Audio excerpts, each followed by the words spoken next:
Good evening. I'm Judy Woodruff on the NewsHour tonight. The Omicron surge as COVID cases climb, schools weigh the risks, and the FDA approves booster shots for more children. Then, nearly a year later, Americans reflect on what led people from their communities to take part in the January 6th attack on the Capitol. These were neighbors. We hang out together, we would go to happy hours together. It was shocking.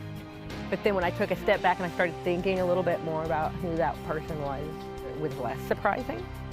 And surprise bills. A new law aims to keep patients from getting hit with thousands of dollars in unexpected charges for medical treatment. All that and more on tonight's PBS NewsHour.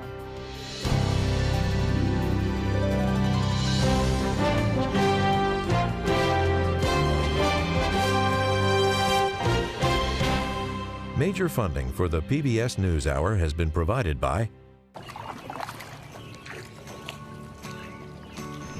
It's the little things.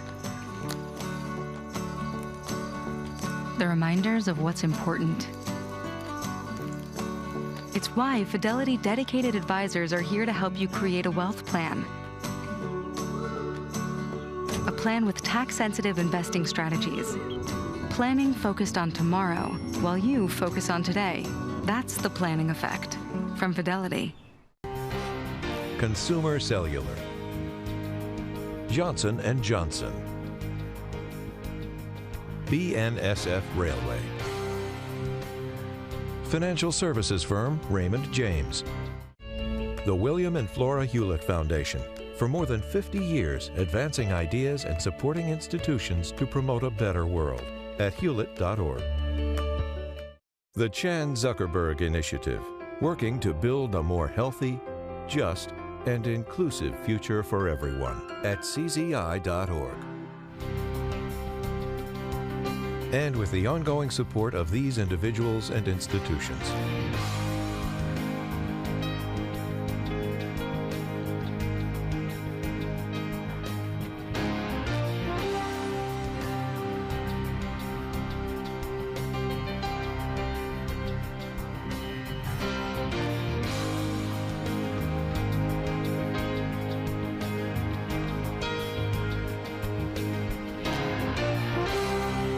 This program was made possible by the Corporation for Public Broadcasting and by contributions to your PBS station from viewers like you.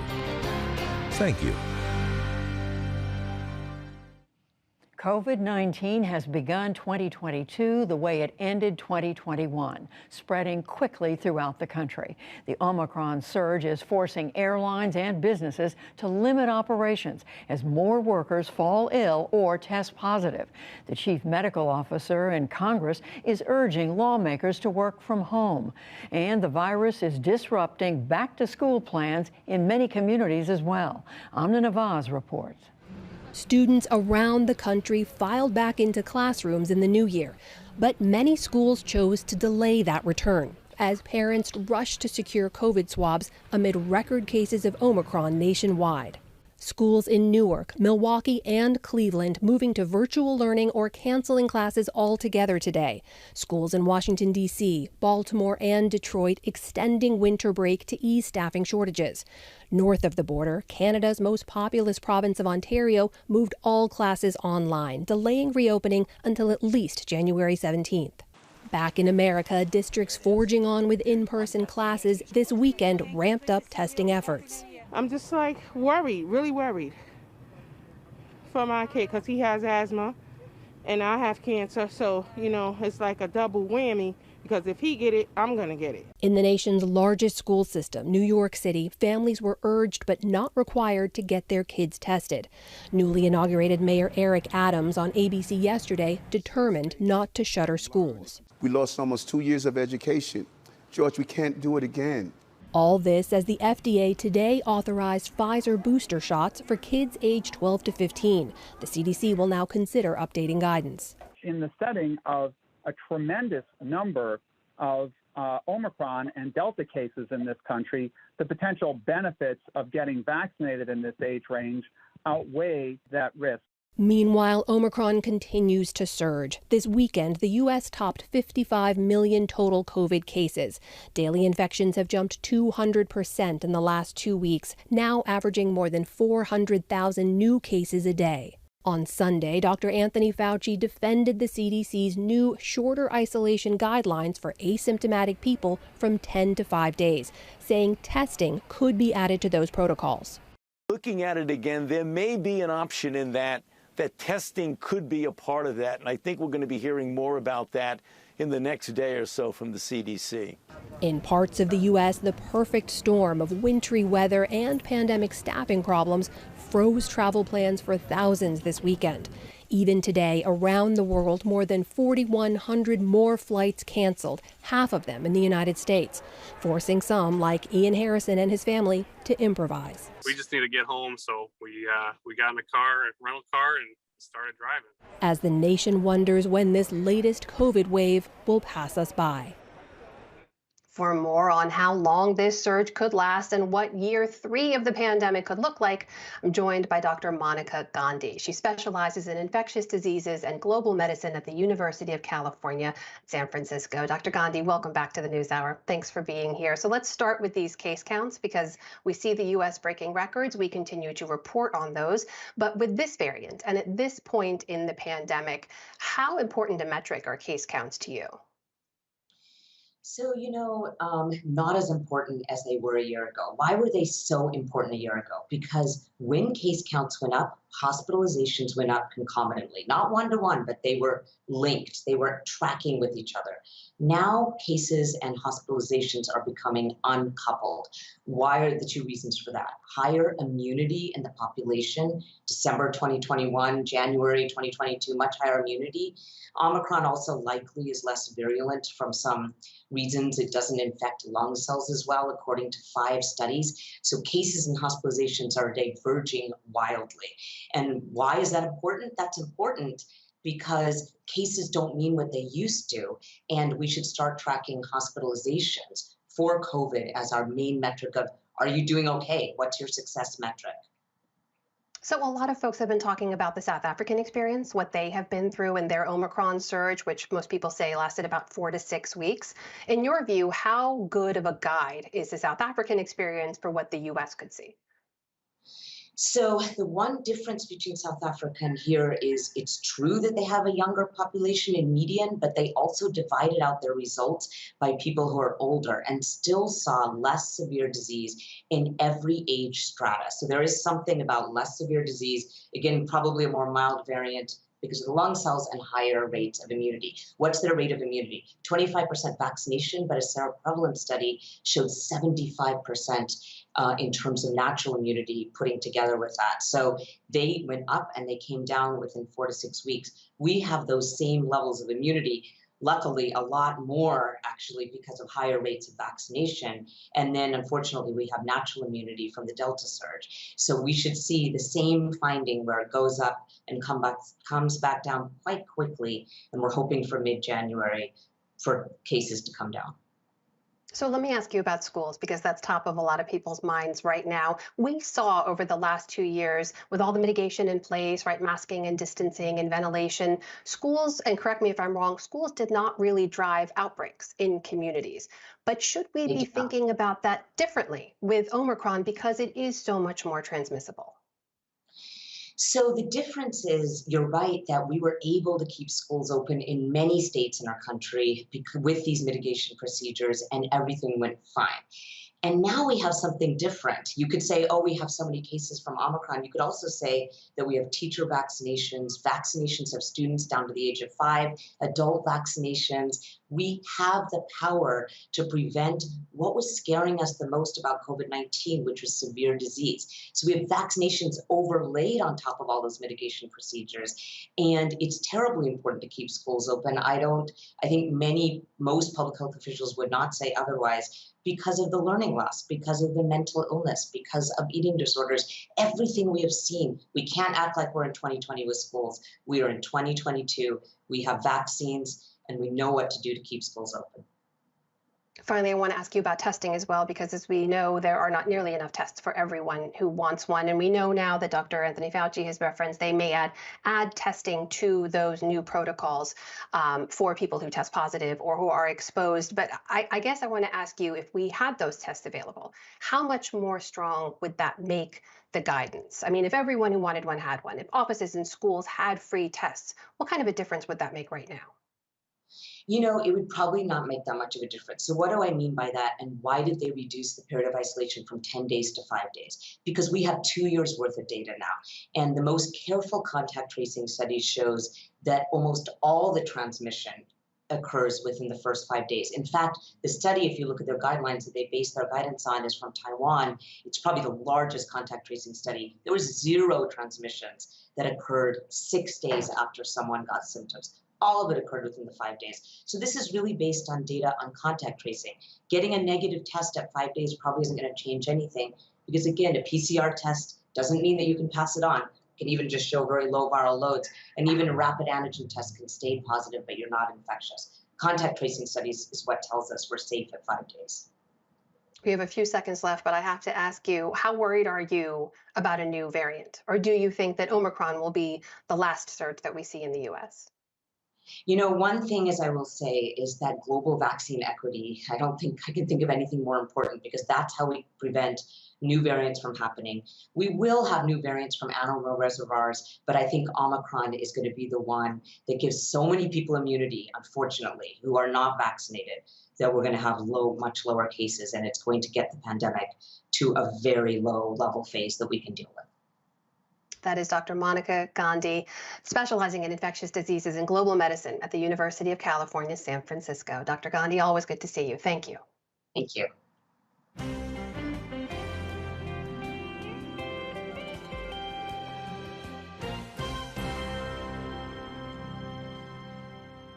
In the day's other news, a major winter storm snowed in the nation's capital and much of the mid-Atlantic. Up to 10 inches fell across the region, and winds gusted at 35 miles an hour. President Biden was stuck aboard Air Force One after returning to the D.C. area from Delaware until plows cleared a path for the stairlift. The storm closed schools, grounded flights, and knocked out power as far south as Alabama. Despite the weather, the U.S. Senate returned today with Democrats demanding passage of voting rights legislation. Republicans have filibustered the package, forcing a 60-vote threshold for action. Majority Leader Chuck Schumer said that he will call for changing filibuster rules by January 17th. That's the Martin Luther King Jr. holiday. In a teleconference, House Speaker Nancy Pelosi echoed the appeal on voting rights. There is nothing more important that Congress has to do than to pass this legislation. Everything that we do is affected by how elections are, the sanctity of the vote is respected. The voting rights legislation would be a response to election laws passed in Republican-led states since the 2020 presidential vote. The Attorney General of New York State issued subpoenas today to former President Trump and 2 of his children. Along with their father, Donald Trump Jr. and Ivanka Trump, are being asked for testimony and documents. The civil investigation is focused on the family's business practices. There is fresh evidence of rising gun violence across the country. New data shows that Chicago and surrounding Cook County, Illinois, had more than 1,000 gun-related killings in 2021. That was 121 more than the record that was set 1 year before. The great majority of the victims were Black or Hispanic. Iran today marked 2 years since U.S. drones killed a top general, Qasem Soleimani, on President Trump's orders. At a rally in Tehran, President Ibrahim Raisi demanded that Mr. Trump be prosecuted for the attack. If a mechanism for a fair trial of Donald Trump and the other criminals is prepared, and if they are punished for their shameful crimes, well, that's fine. If not, I'm telling all American leaders, don't doubt that the hand of revenge will come. Meanwhile, rebels in Yemen seized a ship from the United Arab Emirates in the Red Sea.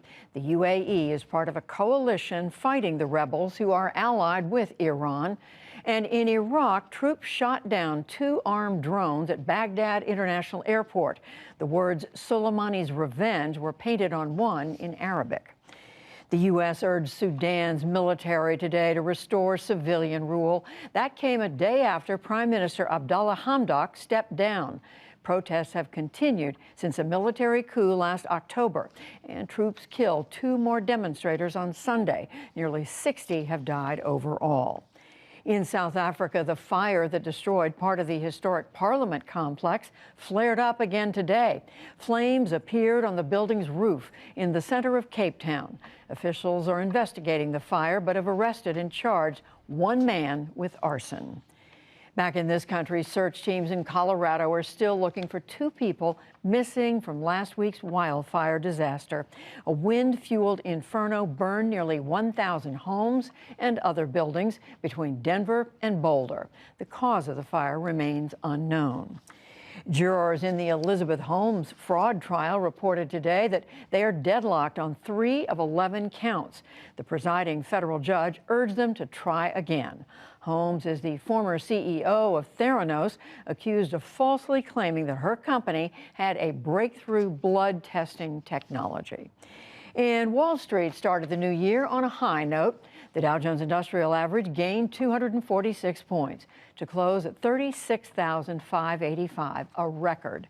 The Nasdaq rose 187 points. The S&P 500 added 30 and also reached a record close. Still to come on the NewsHour, we speak to the longtime girlfriend of a Capitol police officer who died after the January 6th riot. Tamara Keith and Amy Walter weigh the political divisions surrounding the Capitol attack 1 year later, how technology is helping struggling dairy farms, and much more. This is the PBS NewsHour from WETA Studios in Washington and in the West from the Walter Cronkite School of Journalism at Arizona State University. This week marks 1 year since the insurrection at the United States Capitol. Over the next few days, we are going to be examining what happened last January 6th, as well as the misinformation, extremism, and political divisions that contributed to the attack and continue to plague the nation to this day. William Brangham begins our coverage. He recently traveled to one part of the country that produced an outsized number of people charged in the Capitol riots, and heard from others in that community who are still trying to understand the forces that propelled their neighbors to the siege. Any other patriots on the fence about joining us in D.C.? Don't think, just do. They have reached up onto the terrace of the Capitol. As TV screens showed the destruction and chaos at the U.S. Capitol on January 6th, real estate agent Hava Johnston watched it all unfold on social media from her house in Frisco, Texas, as one Facebook friend after another posted from the Capitol. Then when I started not only just recognizing names, but faces, and people that I've known for a long time. Johnston worked in the same circles as Jenna Ryan, the notorious realtor who went to D.C. on a private jet and live-streamed on Facebook throughout the riot. They said somebody in there is like shot in the face. I don't care. Shoot me in the face. There's wonderful Jenna Ryan. That's the Frisco realtor. Johnston had also been friends since high school with another local realtor who flew to D.C. with Jenna Ryan. These were neighbors. A lot of them from right here in North Texas. We hang out together, we would go to happy hours together. It was shocking, but then when I took a step back and I started thinking a little bit more about who that person was, it was less surprising. I think that there is a certain section of these people that became emboldened and they feel righteous. And I believe that he is one of those that got swept up in that. This region was an epicenter for people who went to the Capitol on January 6th. The Dallas FBI field office has arrested 35 people for their role in that day's events. That's among the highest numbers of any field office in the country. When you saw that a lot of people in this region were being nabbed by the authorities for January 6th, did that surprise you? No, it didn't really surprise me. We have seen a pretty dramatic change and shift over the last 5 years. I think that politicians, somehow keyed into the idea that divisiveness And demonizing the other side created more of a frenzy. How are you? George Fuller is the mayor of the North Texas city of McKinney. He's pushed back on the various lies and conspiracies that animated so many people here to go to the Capitol.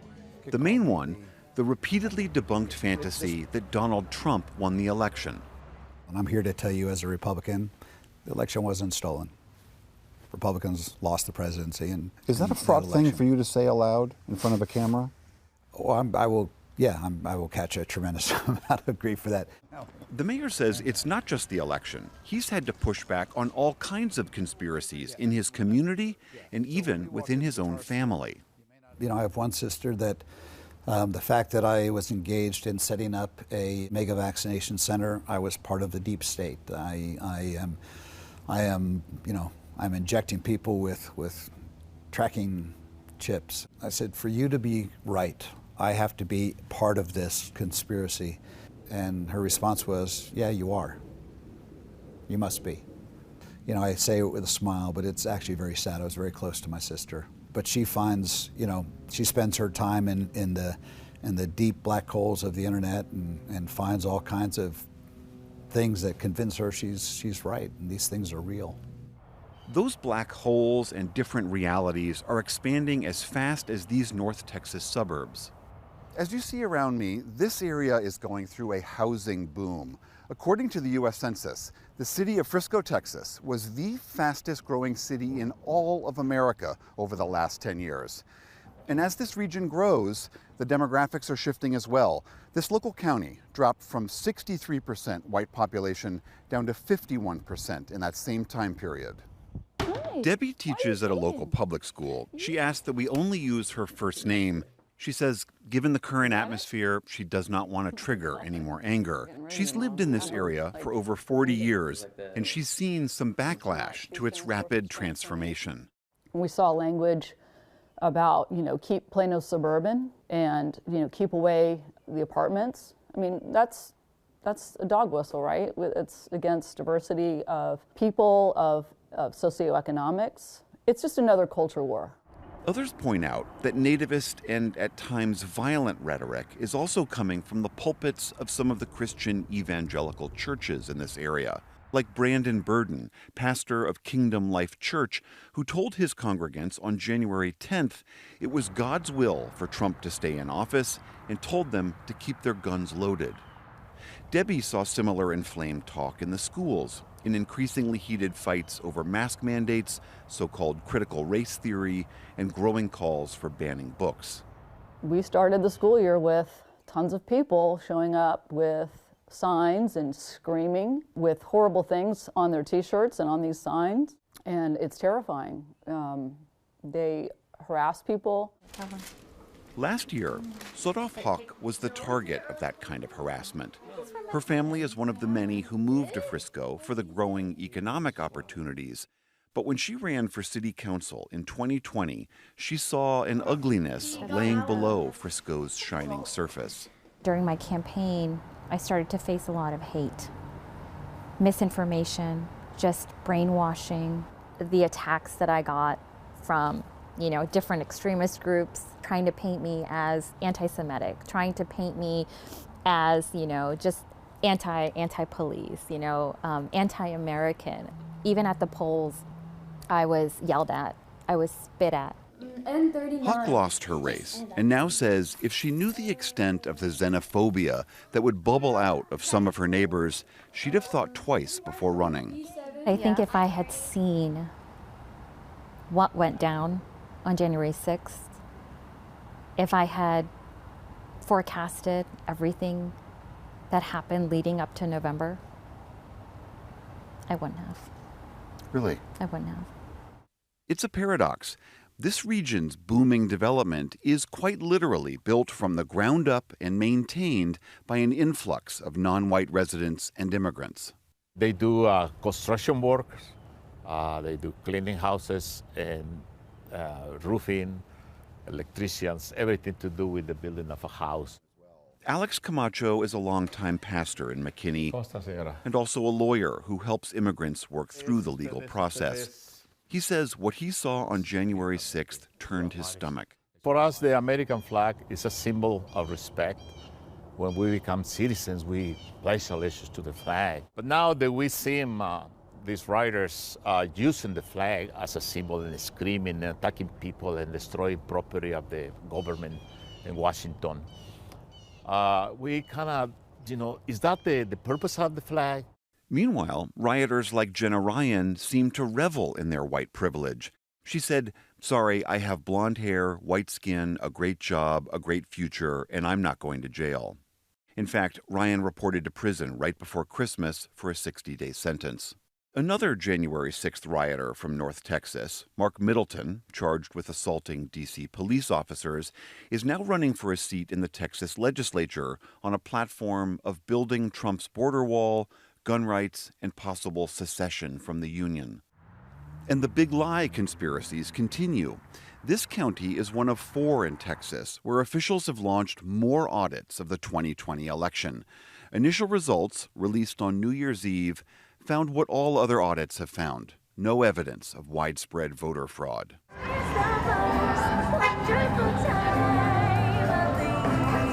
For those who've borne the brunt of lies and conspiracies, this new year could not come soon enough. There was a while where I couldn't even walk in my neighborhood because I wasn't ready to face the world. I mean, I'm raising 3 daughters. What kind of a world are we living in? How do we get out of it? A year since the January 6th attacks, and the gulf between families, neighbors, and political parties seems wider and more unbridgeable than ever. For the PBS NewsHour, I'm William Brangham in Collin County, Texas.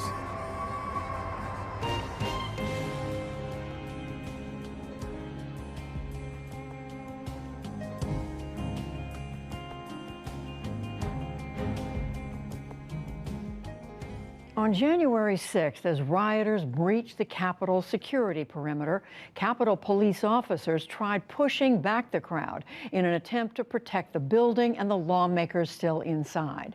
One of those officers was Brian Sicknick. Pro-Trump rioters sprayed him with a chemical substance during the insurrection. He collapsed later that evening. He suffered 2 strokes, and he died the next day at the age of 42. Officer Sicknick and Sandra Garza were together for 11 years, and she joins me now. Sandra Garza, thank you so much for joining us to talk about something so personal to you. Tell us a little bit about him. Well, Brian was just one of the sweetest, kindest men I've ever met. And I know that sounds so cliche, when a loved one or someone that you care about so much passes away, for people to say, oh, they were the kindest, sweetest, person I've ever met. But it really was true. And I mean, to really emphasize how true that was about Brian, even the investigators who were investigating Brian's death, because it took, 3.5 months to find out what caused his death.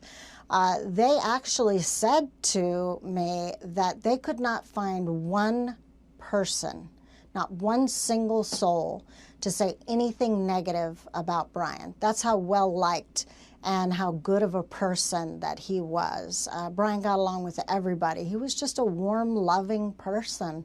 And so it really hurt me a lot to know that he suffered greatly before his death. So. And we know he was a good person. I know some people have looked at what happened, they've read a little about it, and they've questioned the connection between what happened to him. As we mentioned, he was sprayed with a chemical substance. Then he suffered 2 strokes. He died the next day. Some people have questioned the connection, but you've said there's no doubt in your mind that it was what happened in that riot that led to his death. Well, I've said that I accepted the medical examiner's conclusion and their report. But what I will say is the medical examiner did say that all that transpired that day definitely played a role in kind of escalating or tipping the scales to escalate his death.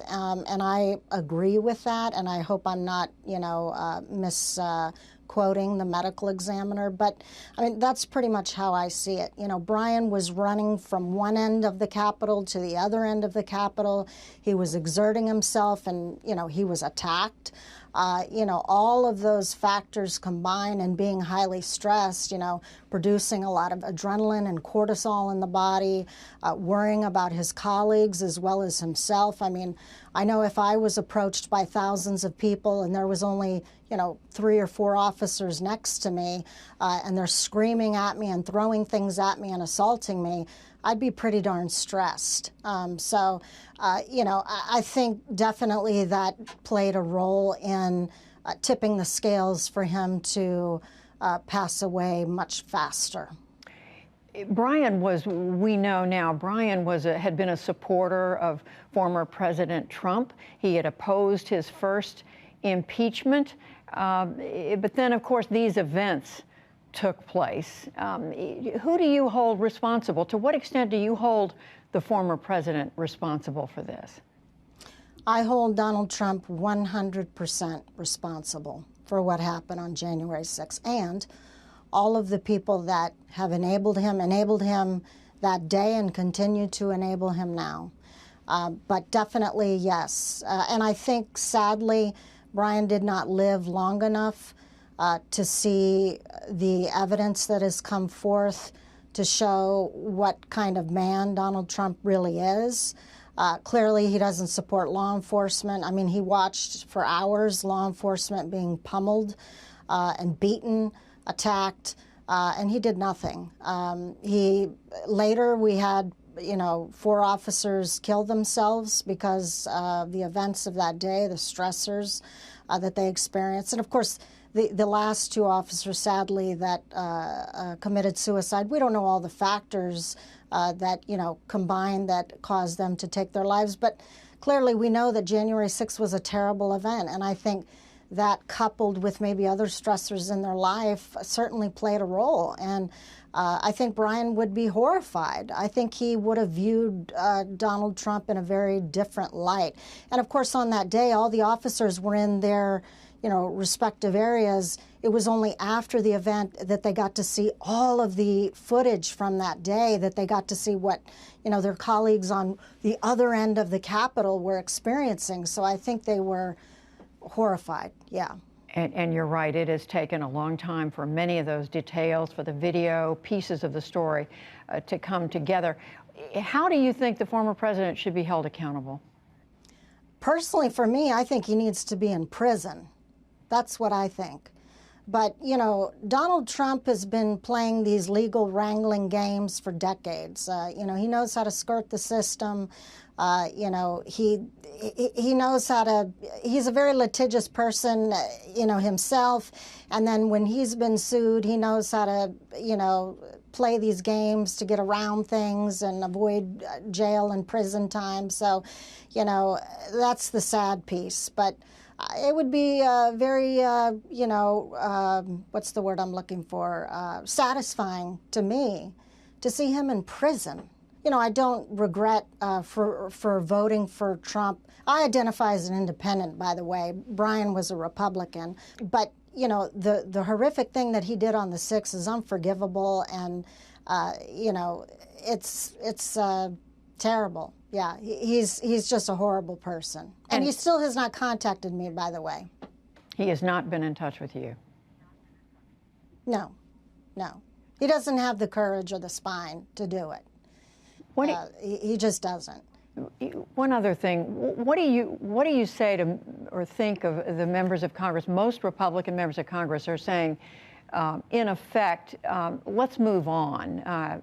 January the 6th happened. It's in the past. We need to focus on the future. Yeah, what I would say to that is Trump is the type of man who incites violence. And, you know, so it's not going to stop. And if they don't stand up and say enough is enough, it's just going to continue. And sadly, I really worry about the safety of our officers still. I worry about another January 6th like attack. I mean, this is serious stuff. And they're concerned about money in their pocket and power. It's ridiculous. It's really ridiculous. They don't care about the American people. That says it right there. They care about themselves. Well, Sandra Garza, we know what a tough week this is for you, remembering all that, and remembering, of course, your longtime partner, Brian Sicknick. Thank you so much for joining us. We appreciate it. Thank you, Judy. I really appreciate you having me. It was nice speaking to you.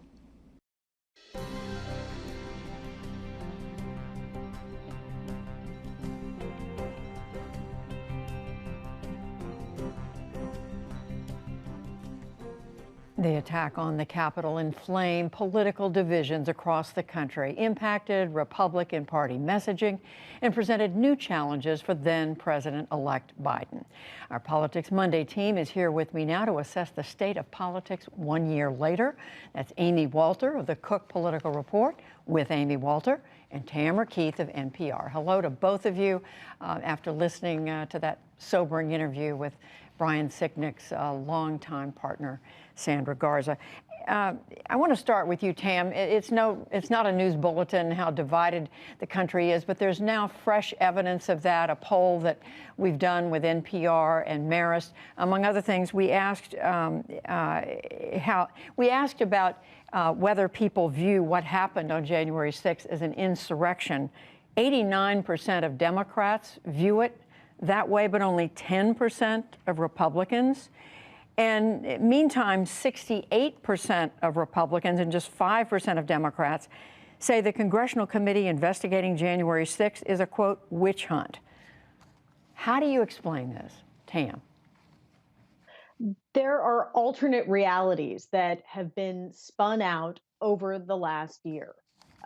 On January 6th, in the days immediately following January 6th, there was widespread agreement between political leaders of both parties. You had Kevin McCarthy and Mitch McConnell going out and giving these impassioned floor speeches, essentially blaming the former president, blaming Donald Trump for the attack on the Capitol, calling it an attack.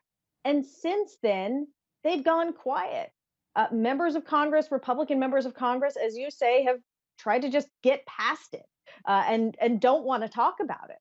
And as a result, at the same time that President Trump and his closest allies in Congress and elsewhere have started describing it as a tourist visit or downplaying the attack, while at the same time continuing to play up questions about what happened with the election, claiming that it was rigged and fraud, falsely claiming, it has created a situation where Democrats and Republicans are existing in different universes. Amy, but all this is, there's new evidence, as I was discussing with Ms. Garza, new evidence has come forward about what happened, the president's role, exactly how violent so much of what these protesters, these rioters did at the Capitol. It's difficult to understand. It is, Judy, but I think Tam put it really well that people are living in two different realities.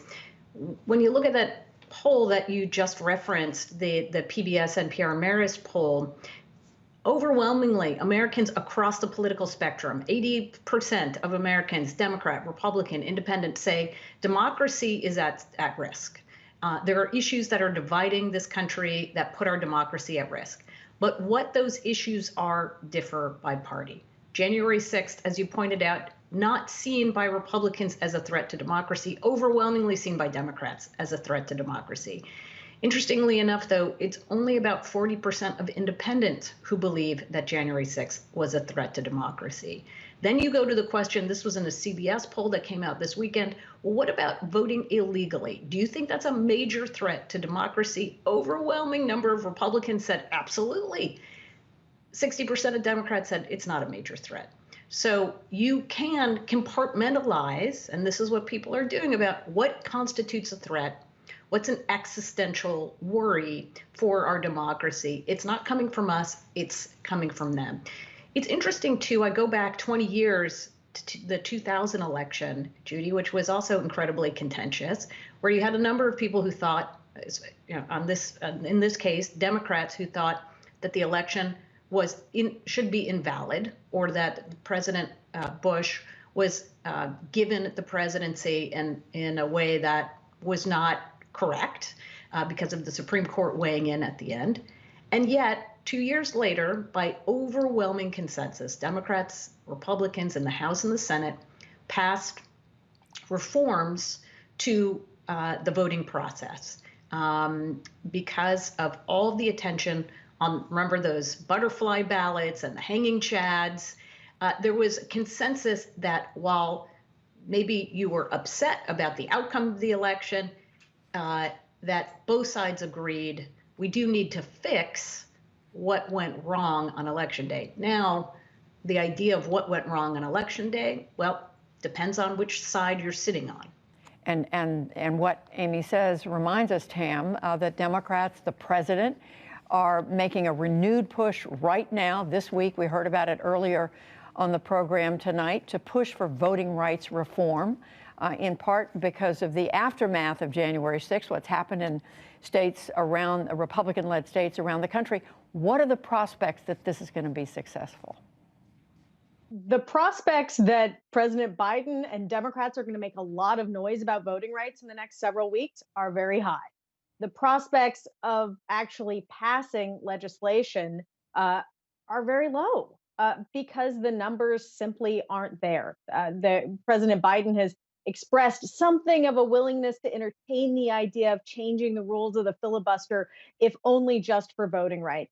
But there are not 51 votes to do that. There are not 51 Democrats who are willing to change the rules for that. So what Amy was saying is truly the remarkable difference, right? That there are basically no Republicans, or maybe one Republican who, a couple of Republicans who are concerned about the state of voting rights legislation, that it had been sort of eroded by the Supreme Court, and see a need for renewed voting rights legislation. But it's not bipartisan, and it's not overwhelmingly bipartisan, and it's not bipartisan enough to make it through this narrowly divided Senate. Amy, how do you see the path forward for this? I agree with Tam, and this is the thing that's sort of perplexing, and this is what's been really gnawing at Democrats now for these last few months here, which is they've been talking a lot about what they can't get done, right? Build Back Better. Well, we got to get Joe Manchin. It's really tough to do, 50-50 Senate. Want to do voting rights? Well, they have this filibuster. And so you can understand why so many Democrats, especially activists, are feeling incredibly disillusioned and disappointed. And there are a lot of Democrats that I talk to who say, you know, what the party needs to do right now is actually lean into the things that they can do instead of focusing on the things that they can't. The idea that they're going to put Republicans on record for these votes is not going to have much of an impact electorally. I understand the desire to say, look, it's Republicans standing in the way. But what Democrats that I talk to have been saying is what we'd rather see is Democrats talking about the things that they have done, or using levers of power that they do have at the executive level. No, you can't change a lot of these voting laws. A lot of them are also at the state level. But focusing on the negative isn't doing Democrats a whole lot of good. And in just a few seconds, Tam, this means that they've put off Build Back Better. What are the prospects there? The sense I got from the White House is that they are more hopeful about Build Back Better, that potentially conversations are continuing. Joe Manchin, although he seemed to shut the door, may not have fully shut the door, and they're still going to work on it, and they're still going to push for it. Maybe with some changes. Tamara Keith, yes. Amy Walter, at the start of this week when we are doing a lot of looking back. Thank you both. You're welcome.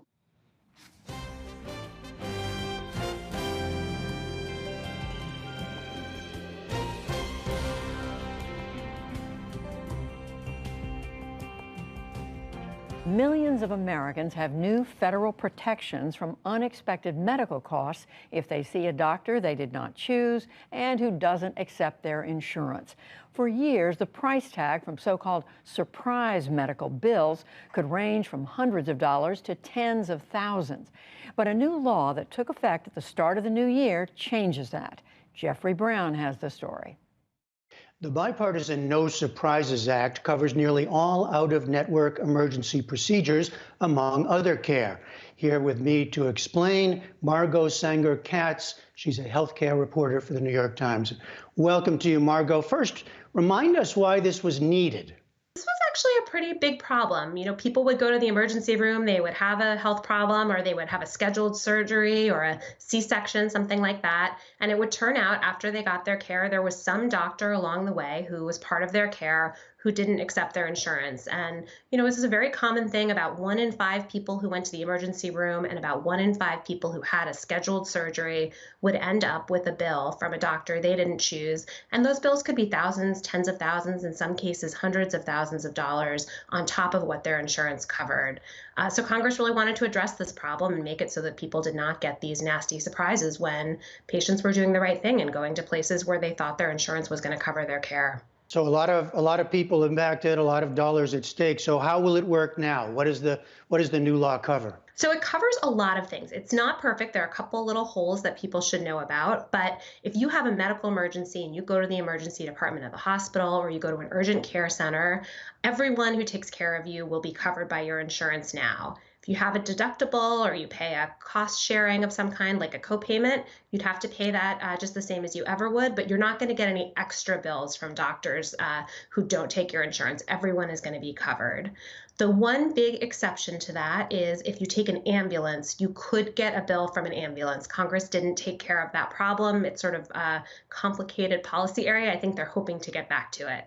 But I think that's the most important situation. If you have an emergency, your insurance is going to cover your emergency room care now. I did notice the exception for the ambulance. It seems a strange one because, of course, it often is so necessary. Yeah, it's sort of unfortunate because, of course, an ambulance is a perfect example of a provider that you don't pick. You just call 911 and whoever comes, it's not a person you selected. You don't have time to shop for an ambulance. But Congress just wasn't able to fix this particular problem. We do know it's a relatively big problem. About half of ambulances do send people's bills without just accepting their insurance. So it's something a couple of states have addressed, but the federal government has not gotten to yet. Now, what about the impact, if any, on routine or scheduled care? How would this affect that? So this also provides a lot of consumer protections in that situation. So if you're going to have a scheduled surgery, say you're having a knee surgery or something like that, the hospital where you're having the surgery is covered by your insurance, and the surgeon who's doing the procedure is covered by your insurance, then you don't have to worry about anyone else. There should not be a situation in which, say, an anesthesiologist is not covered or a radiologist. Those people are all going to be covered by your insurance. If for some reason there's some special doctor that you really want to be there who your insurance doesn't cover, there is a procedure where you can basically sign a form where you say, I'm going to allow this person to send me an extra bill, but you have to get notice of that in advance. You have to sign the form, and the form needs to tell you 2 important things. It has to tell you how much they think it's going to cost so that you're not surprised when you get that bill. And they also need to tell you, here are some doctors that will take your insurance that you could choose instead. So if you're in a situation where you're having a scheduled procedure and someone gives you that form, look at it really closely. Consumer advocates that I talked to said there are very few situations in which it's really in your interest to sign that form. The hospital needs to be able to provide you with options who will be covered by your insurance. So it sounds good. It makes the system more transparent, presumably. But what's still on us as consumers? When you get a bill and it looks high, what do you do? So I think it's important to remember, you know, health policy people call these surprise medical bills, but of course they're not the only ways that we get surprised by bills in the system. Health insurance is really complicated. Our healthcare system is really expensive. So what this protects you against is some doctor you didn't pick who's sending you a bill that you weren't expecting. But it doesn't mean that you're never going to be surprised by a medical bill. And I think the biggest example where you could get surprised is if you have a really high medical deductible. Even if your care is covered by your insurance, you could still get a bill for up to the amount of that deductible. So I think that's one thing that you need to be aware of. And then I think another thing that's important is if you're going to a doctor, not going to a hospital for a surgery or an emergency procedure, but say you're just going to an allergist or a rheumatologist or some other kind of specialist, you do need to make sure that that person is in your insurance network. Those people also can send you bills if they are considered what's called an out-of-network provider. And it's not exactly the same thing as not accepting your insurance. So the advice that I would give you is you want to ask a doctor before you schedule the appointment, are you in my insurance network? All right, news you can use for consumers, but still a lot to navigate in the healthcare system. Margot Sanger-Katz of the New York Times, thank you very much. Thanks so much for having me on.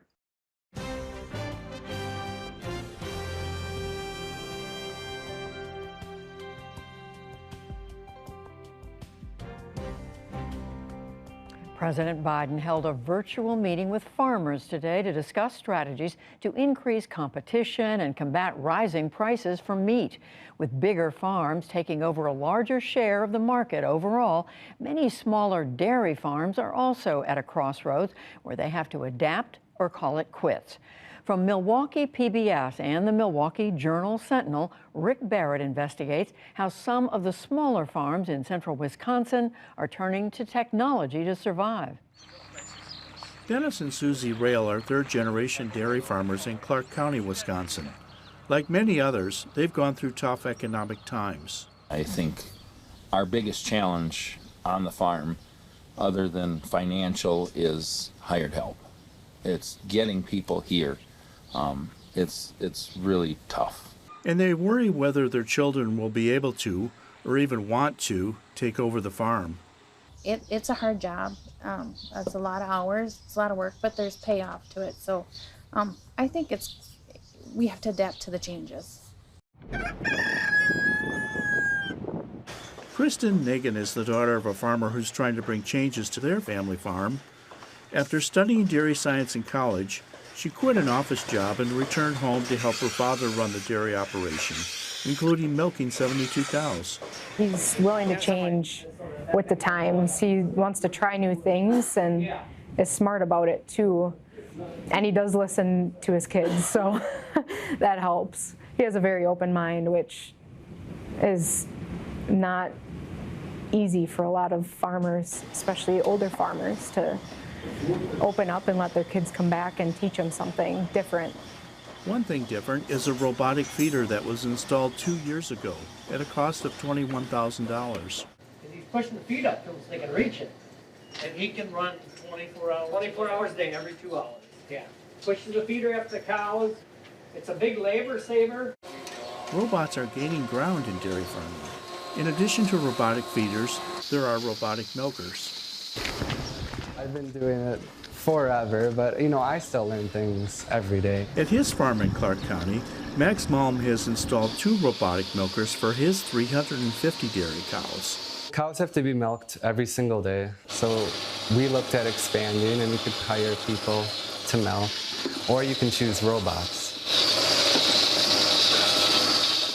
How much would it cost for someone like to put in robots? They're anywhere from $200,000 to $250,000 per robot, and then you have to build the barn around it. You're looking at, for a 2-robot barn, easily $1 million. The Malms are part of about 1% of America's 31,000 dairy farms that use robotic milkers to help cut labor costs. While farmers have little say in milk prices, the U.S. Department of Agriculture says robots can provide up to nearly 30% cost savings in milking cows. And spending less time in the barn allows farmers to focus on other sources of income, like raising beef, alternative crops, even jobs off the farm, ultimately helping them remain profitable. Global futurist Jack Aldridge agrees that dairy farmers have to invest in new ways of thinking, including technology. There are going to be manless tractors. There are going to be satellites looking down on your individual farm fields, identifying which crops are growing, which ones aren't, and you are going to be able to apply the exact amount of water, the exact amount of pesticide, herbicide, whatever you need on it. Back at the Rail farm, Dennis and Susie decided it was time to install robotic milkers for their 500 cows. I do think farming is going to continue. But I do think we have to change for our children to want to continue. The Rails robots will be up and running in early 2022. Using this type of technology is the leap some dairy farmers will have to make to remain profitable and encourage the next generation to stay on. For the PBS NewsHour, I'm Rick Barrett in Clark County, Wisconsin. So glad to have this look at American farming. And that's the NewsHour for tonight. I'm Judy Woodruff. Join us online and again here tomorrow evening. For all of us at the PBS NewsHour, thank you. Please stay safe, and we'll see you soon. Major funding for the PBS NewsHour has been provided by Pediatric Surgeon, Volunteer, Topiary Artist, a Raymond James Financial Advisor, tailors advice to help you live your life. Life well planned. For 25 years, Consumer Cellular's goal has been to provide wireless service that helps people communicate and connect. We offer a variety of no-contract plans, and our U.S.-based customer service team can help find one that fits you. To learn more, visit consumercellular.tv. Johnson & Johnson, BNSF Railway, the Kendeda Fund, committed to advancing restorative justice and meaningful work through investments in transformative leaders and ideas. More at kendedafund.org.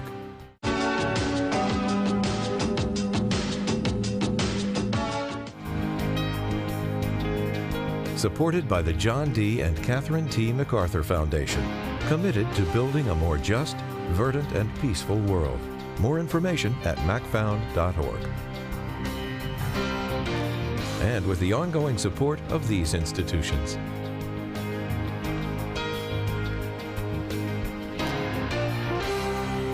This program was made possible by the Corporation for Public Broadcasting and by contributions to your PBS station from viewers like you.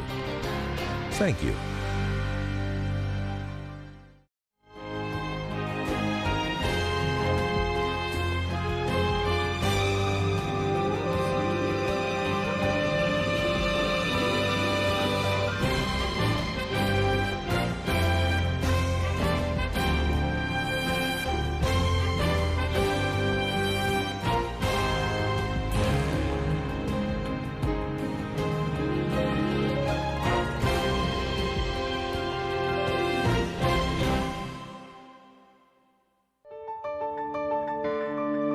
You're watching PBS.